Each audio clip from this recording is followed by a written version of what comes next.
Let me ask you something. Have you ever walked into HR, heart pounding, hands maybe shaking a little, and thought, okay, finally, someone's going to listen. Someone's going to help. And then nothing changed? Or worse, things got worse? Yeah, you're not crazy. You're not being dramatic.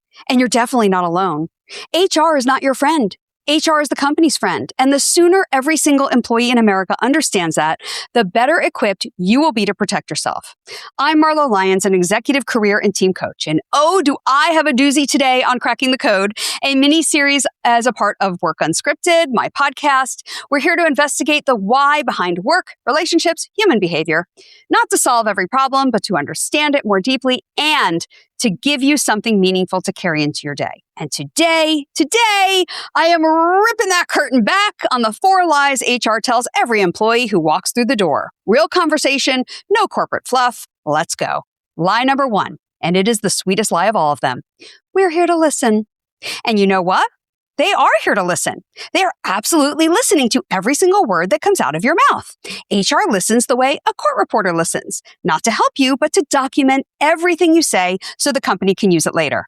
They're not taking notes to build your case. They're building theirs. Every word you say in the room is intelligence. Are there inconsistencies in your story? Did you mention something that happened 6 months ago that maybe you never reported? Did you say anything that could be spun back around to make you look like part of the problem?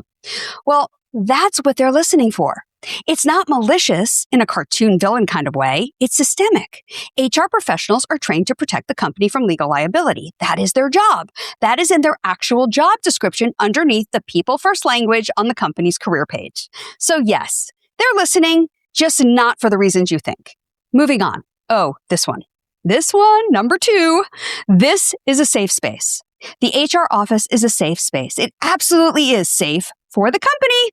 Everything you say in that room can and will be used to build their defense. There is no confidentiality. You cannot ask for a confidential conversation. Let me be clear. There is no cone of silence. And even if you ask and someone agrees, it won't be. Period. There is no safe space. Now, I want to be fair.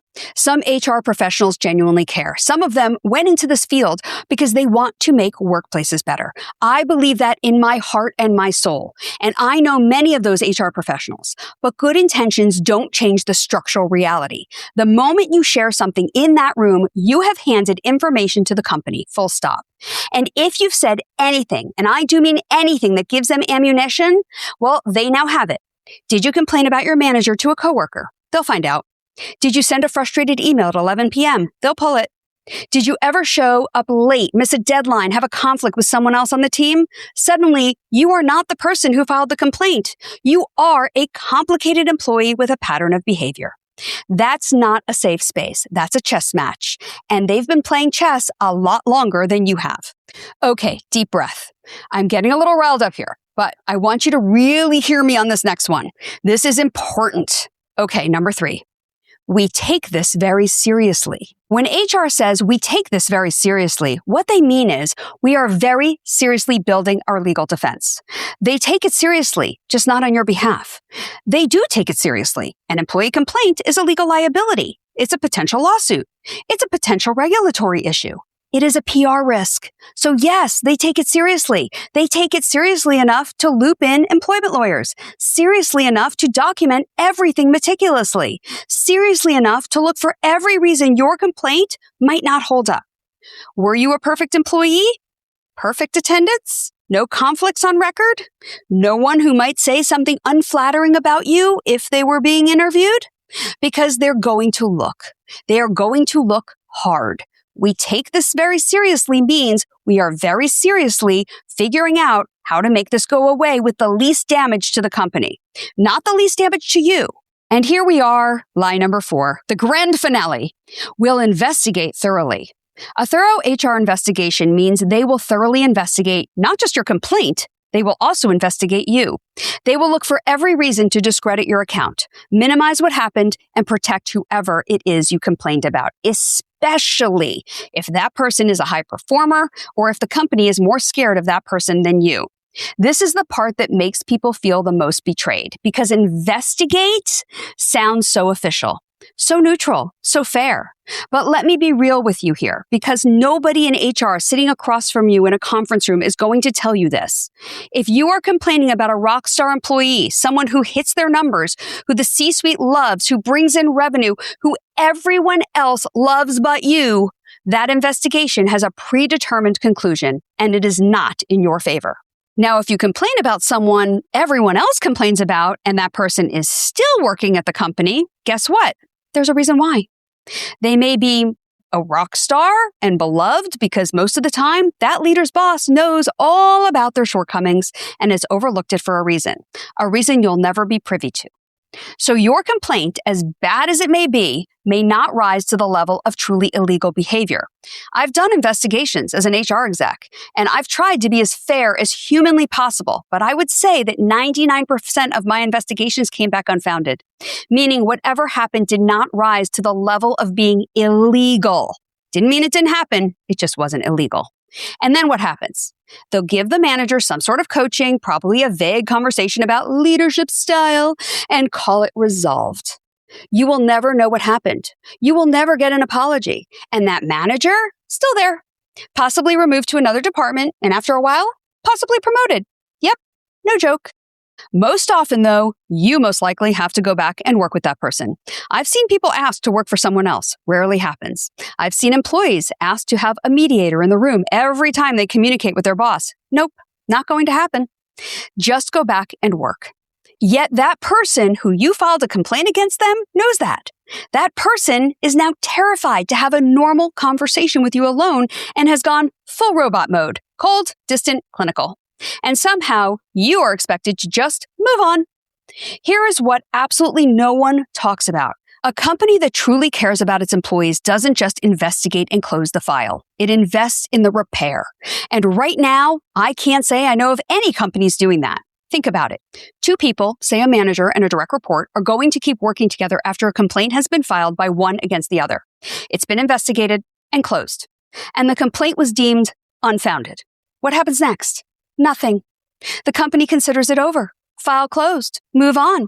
But the relationship is shattered. The trust is gone. The team dynamics are wrecked. And both people are walking on eggshells. One of them terrified they'll get a second complaint. The other terrified of retaliation, of being pushed out, of being labeled difficult.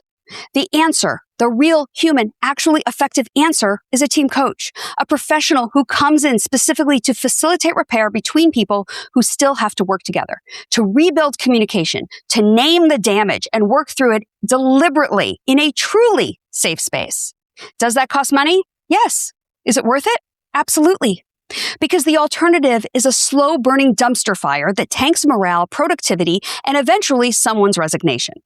I've only seen one company invest in that, and that was temporary. Why? Because I was already on the payroll, a certified team coach, and they could farm me out all over the company. But once I left, they didn't replace me because that wasn't my full-time job. That was my second job while getting paid for my first full-time job.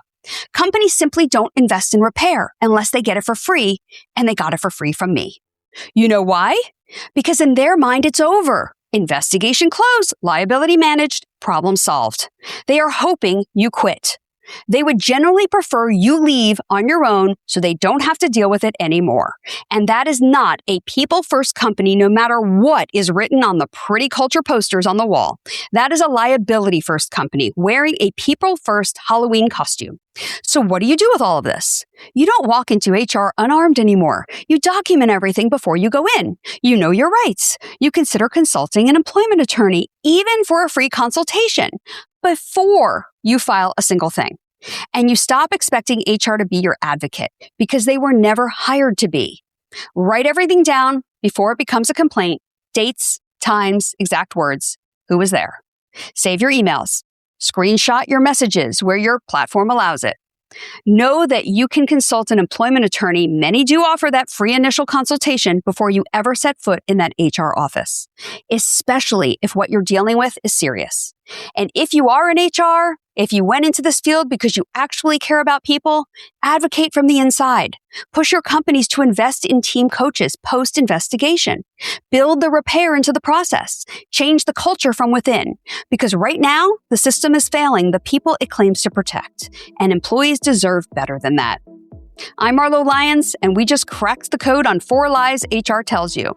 Thank you for joining me for this mini moment of insight. If today's episode helped you see your world a little differently, share it with someone who needs to hear it. And don't forget to subscribe, please, because I'm just getting started. Until next time, keep it unscripted. The journey is yours. Work Unscripted is produced and edited in partnership with the team at Palm Tree Podco and 21 Digby. The content for this week's episode was created by me, Marlo Lyons.